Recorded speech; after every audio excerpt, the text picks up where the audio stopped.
Olá, tudo bem? Hoje nós vamos falar sobre o capítulo 19 do livro No Mundo Maior, de André Luiz. Esse capítulo se chama Reaproximação.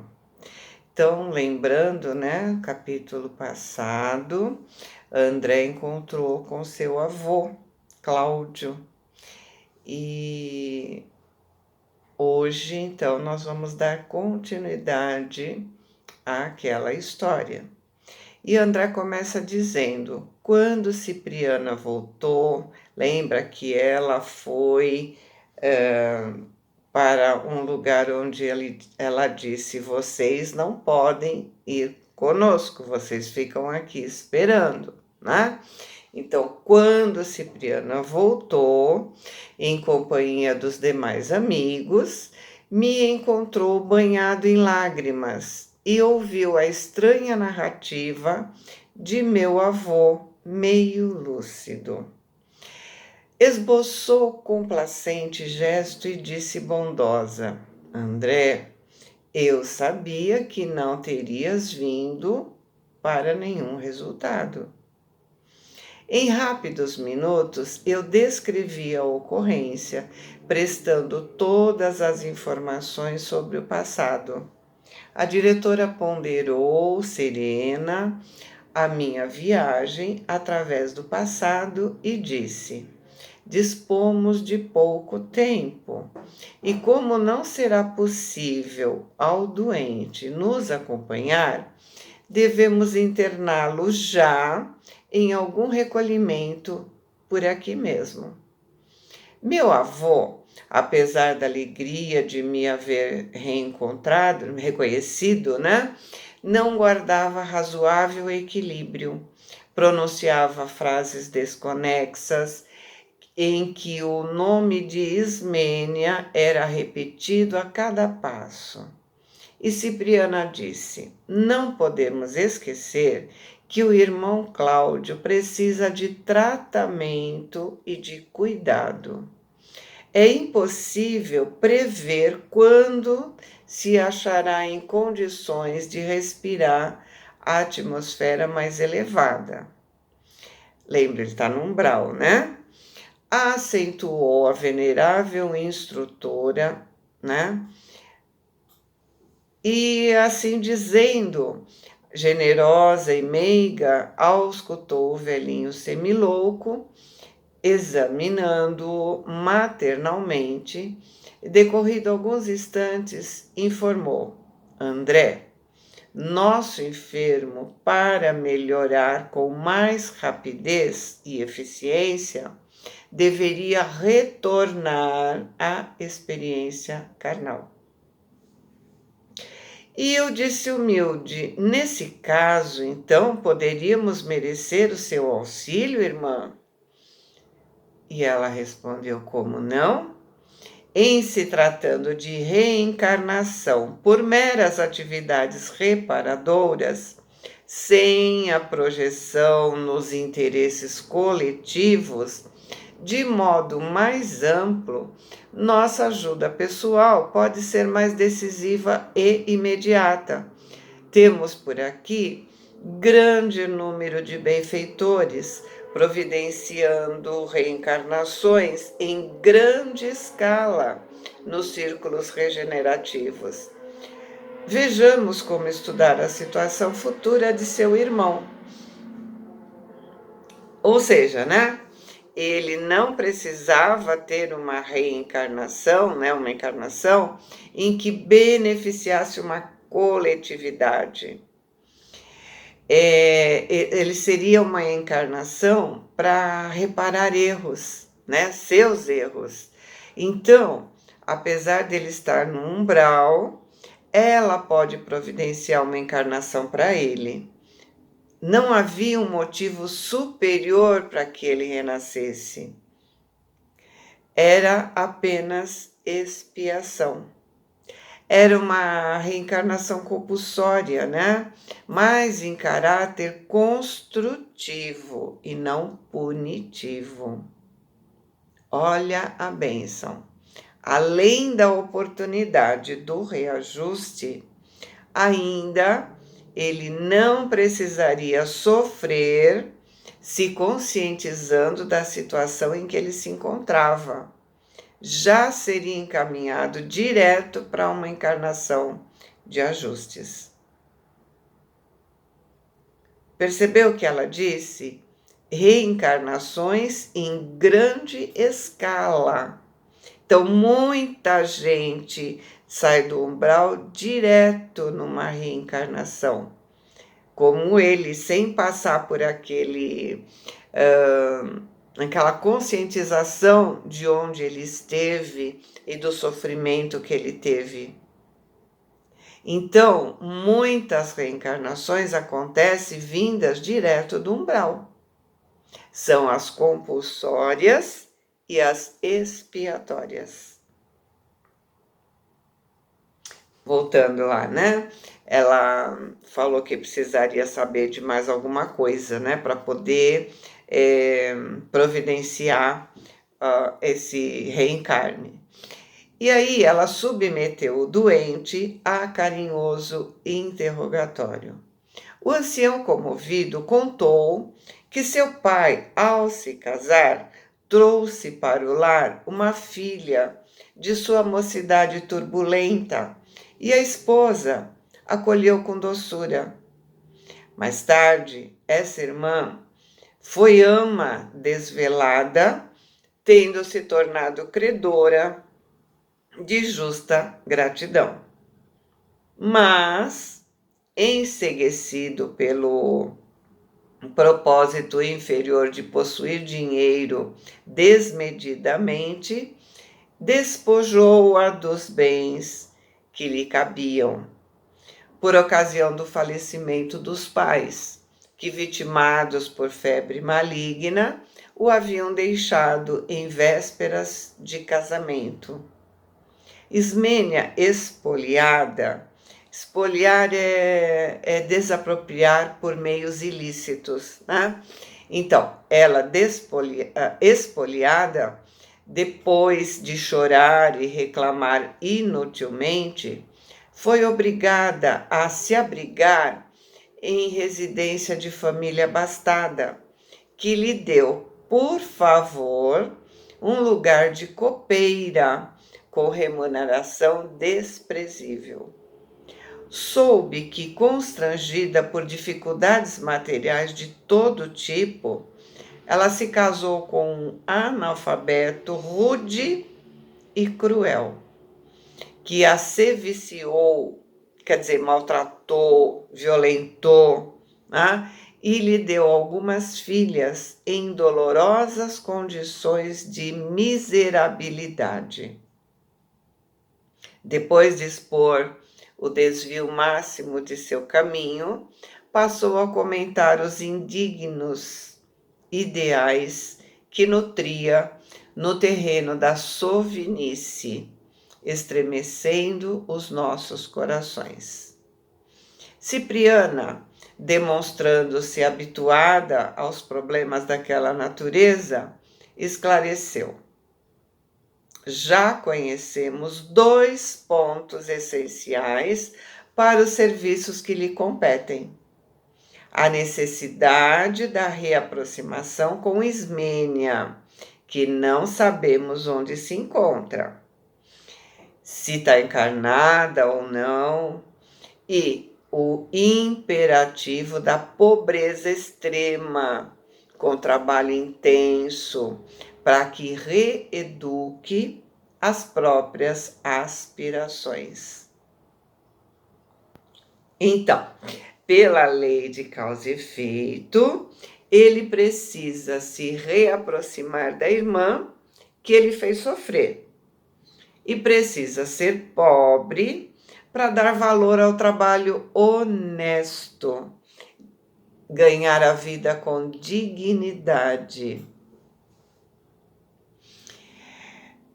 Então, de posse do endereço provável dos descendentes da irmã outrora espezinhada, desprezada, Cipriana recomendou a 2 companheiros nossos se encarregassem de rápida investigação na crosta terrestre, a fim de nos orientarmos quanto aos rumos a tomar no imprevisto acontecimento. Os emissários não se demoraram mais do que 90 minutos. Traziam boas novas que me reconfortaram. Localizaram a família a que o infeliz velhinho se referira em suas amargas reminiscências e traziam sensacional informação. Amigos de nossa esfera nos esclareceram quanto a Ismênia, que ela reencarnou e vivia numa fase juvenil de suas forças físicas. Reencarnou no mesmo tronco doméstico a que prestou colaboração na época em que meu avô a expulsou do campo familiar. Ou seja, ela reencarnou naquela família que ela formou quando Cláudio a expulsou de casa. Cipriana tudo ouviu, sensibilizada, e, interessando-se por nós, sugeriu organizássemos as bases da futura experiência, conquistando sem demora as simpatias da jovem. A esse tempo, já nos achávamos porta dentro de uma organização socorrista, que recebeu a solicitação da nossa diretora em favor do enfermo, com excelente disposição de nos ajudar. Cercando meu antigo credor de todas as atenções, a estimada benfeitora frisou, dirigindo-se a mim: nosso amigo, durante 2 anos aproximadamente, não poderá se ausentar desta casa de assistência fraterna. Ele ainda permanece profundamente identificado com a atmosfera deste lugar. Vamos visitá-lo com frequência, amparando-o com nossos recursos, até que ele possa respirar de novo os ares da crosta. É de notar que a mente dele não se livrará das teias da incompreensão com facilidade. E nesse estado, não voltaria com êxito ao educandário da carne. Ou seja, se ele não tivesse esse período, de 2 anos para libertar sua mente do problema, ele voltaria a cometer os mesmos erros novamente. Acatei a ponderação, acompanhando as providências para o caso. Cipriana contemplou enternecida a entidade demente e prosseguiu bondosa. Agora, André, finalizando nossos trabalhos da semana, tentemos trazer Ismênia até aqui, para os trabalhos preparatórios de reaproximação. Achando-se agora na juventude terrestre, provavelmente nos auxiliará no momento preciso, recebendo o irmão perturbado em seu próprio instituto doméstico. Antes de mais nada, porém, necessitamos da simpatia dela, em face do nosso programa de reerguimento. Se Ismênia aceitar, se consentir, acrescentei hesitante. E aí ela disse, nós nos encarregaremos do resto.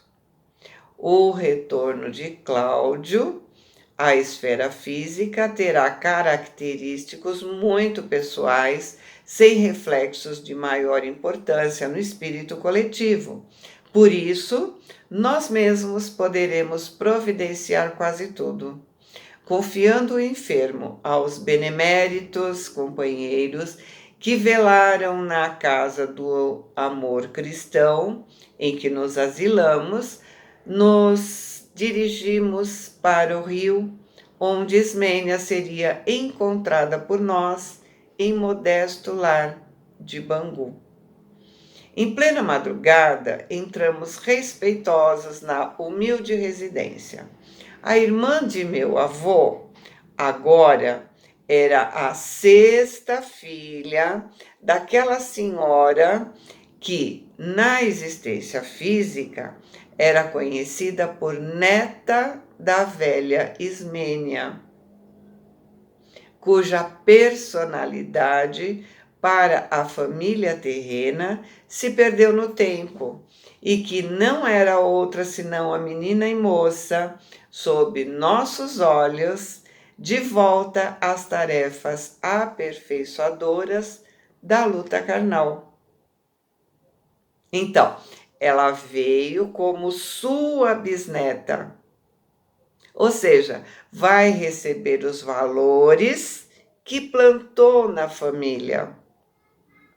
Por isso que a gente fala que a evolução é lenta, né? Porque a gente acaba recebendo os mesmos valores que a gente recebeu,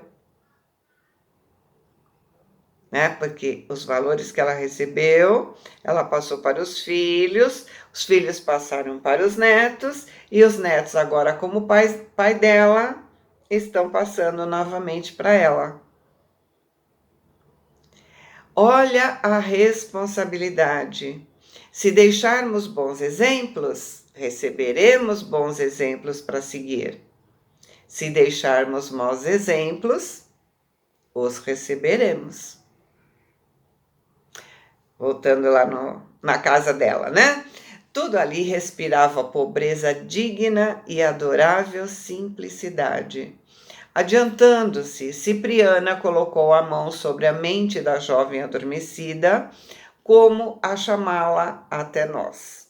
Efetivamente, decorridos instantes, veio ter conosco e, reparando que nossa orientadora, envolta em luz intensa, a cobria com um gesto de bênção, ajoelhou-se, desligada da matéria, exclamando em lágrimas de gratidão: Mãe Celestial, quem sou eu para receber a graça da tua visita? Sou indigna servidora.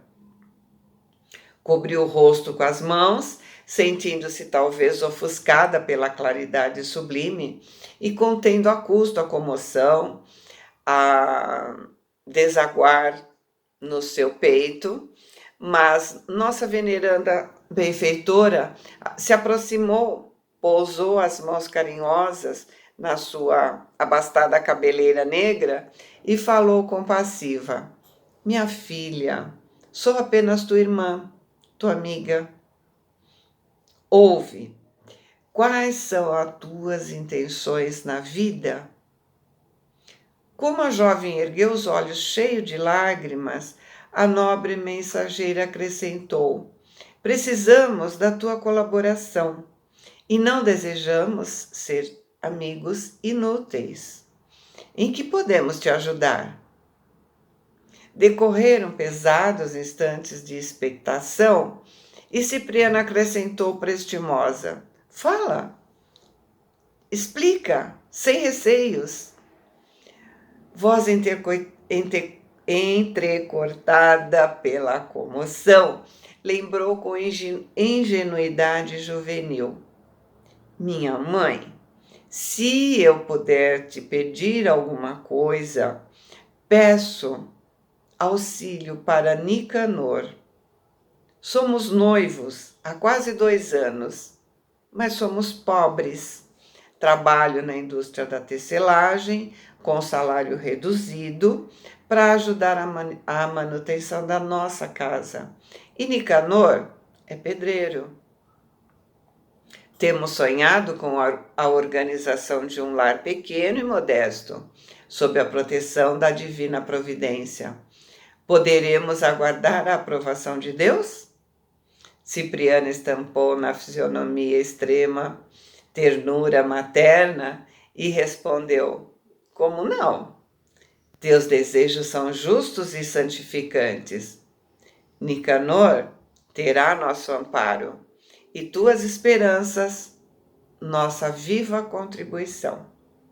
Porém, esperamos sua colaboração. Em que eu posso servir? Em que eu poderia servir, mísera serva que sou? A diretora não prolongou a conversa, pedindo-lhe tão somente: vem conosco. A jovem, com grande surpresa para mim, foi coberta o rosto, né? A Cipriana cobriu o rosto dela com um véu de substância semelhante a uma gaze, para que ela não pudesse ver as impressionantes paisagens que deveríamos atravessar. Sustentada por nós, dentro em pouco, a moça se ajoelhava curiosa e enternecida diante de meu avô, que ao enxergá-la, rompeu em exclamações em que transparecia ansiedade. Ismênia, Ismênia, minha irmã, me perdoa. Afagando suas mãos, torturado, contemplava seu semblante humilde e insistia tomado de evidente espanto. Ou é ela mesma, com a mesma tristeza do dia em que a expulsei. Que fez, porém, para ser hoje mais jovem e mais formosa? Como a visitante ficou em silêncio, confundida, ele inquiria aflito: diz que me perdoa, me esquecerá o mal que eu te fiz? A essa altura da inesperada entrevista, Cipriana interveio, dirigindo-se a ela, perguntando: você nunca soube, em família, que sua bisavó teve um irmão? A jovem não a deixou concluir, perguntando por sua vez: que a expulsou de casa? Sim. Minha mãe já se referiu a esse passado distante, acrescentou melancólica. Então, a benfeitora disse afável: não o reconheces? Não te lembras? Nesse instante, o velhinho interferiu, excitando-lhe a memória: Ismênia, Ismênia, eu sou Cláudio, teu desventurado irmão. A jovem não sabia como interpretar aquelas evocações, mas nossa diretora, cercando os lobos frontais com as mãos, a envolvê-la em abundantes radiações magnéticas, lembra lá do primeiro capítulo, dos primeiros capítulos, né? Insistia meiga, provocando o despertamento da memória em seus mais importantes centros perispiríticos. Revê o passado, minha amiga, para bem servirmos a obra divina. Notei assombrado que algo de anormal sucedeu na mente da jovem, porque seus olhos, que antes eram doces e tranquilos, se tornaram dilatados e inquietos. Tentou recuar diante da súplice expressão de meu avô, mas a energia de Cipriana a conteve, evitando a expansão dos impulsos iniciais de medo e de revolta. Agora sim me lembro, ela gemeu aterrada. Nossa instrutora, então, libertou sua fronte e, indicando o enfermo, exclamou então em tom comovedor: e não tens piedade? Alguns segundos de expectativa rolaram pesadamente. Contudo, o amor, sempre divino na mulher de aspirações elevadas, triunfou no olhar enternecido de Ismênia, que, plenamente modificada, se abraçou ao doente, exclamando: pois é você, Cláudio. Que te aconteceu? O ancião descreveu suas penas, referiu suas faltas passadas e falou mais lúcido e contente do conforto que a reaproximação lhe conferia. Ela conservou-o muito tempo de encontro ao peito, fazendo com que ele sentisse sua imensa ternura, sua dedicação e entendimento sem limites. Quando pareciam perfeitamente reconciliados, Cipriana se aproximou dela e considerou: minha amiga, gostaríamos de receber da sua promessa de auxiliar nosso irmão Cláudio em futuro próximo. Você cooperará conosco em favor dele, recebendo-o nos braços abnegados de mãe, se a lei divina autorizar seu casamento? Reverente, demonstrando os tesouros de uma existência singela e humilde na terra, ela exclamou: se o céu me conceder a felicidade de com algo contribuir em benefício de Cláudio, esse benefício será feito a mim mesma. E, se um dia eu receber alegria conjugal, será nosso primeiro e bem-amado filhinho. De antemão, sei que Nicanor ficará feliz com o meu compromisso. Contemplando elevada o desditoso prisioneiro das sombras, prometia: partilhará nossa vida pobre e honrada. Reconhecerá as alegrias do pão, filho do suor com a proteção divina, e esquecerá em nossa companhia as ilusões que por tanto tempo nos separaram. Demonstrando deliciosa singeleza, de coração, projetava em êxtase: será um pedreiro feliz como Nicanor, abençoará a luta digna que atualmente bendizemos. Como chorava comovida, Cipriana a abraçou também, tocada no coração e de olhos úmidos, assegurando: bem-aventurada seja tu, querida filha, que compreendes conosco o celestial ministério da mulher nobre, sempre disposta à maternidade sublime. Mais alguns minutos decorreram em salutares entendimentos, e quando o sol enfeitava o horizonte de tonalidades diamantinas, de novo estávamos no modesto aposento de Ismênia, ajudando-a a retomar o corpo físico e a esquecer a ocorrência que viveu junto de nós na esfera do espírito. Acordou no corpo, experimentando alegria desconhecida. Tinha a mente refrescada de ideias felizes. Teve a nítida impressão de que voltava de maravilhosa viagem, cujas minúcias não conseguia se lembrar. Sem saber como, tinha naquele instante a absoluta certeza de que se casaria e de que Deus lhe reservava um futuro feliz. Quem poderia definir nossos reconhecimento e a admiração daquela hora? Meus companheiros a abençoaram, e eu, por minha vez, me despedindo dela comovidamente, beijei sua mão minúscula, num beijo silencioso, de profunda amizade e de indescritível gratidão.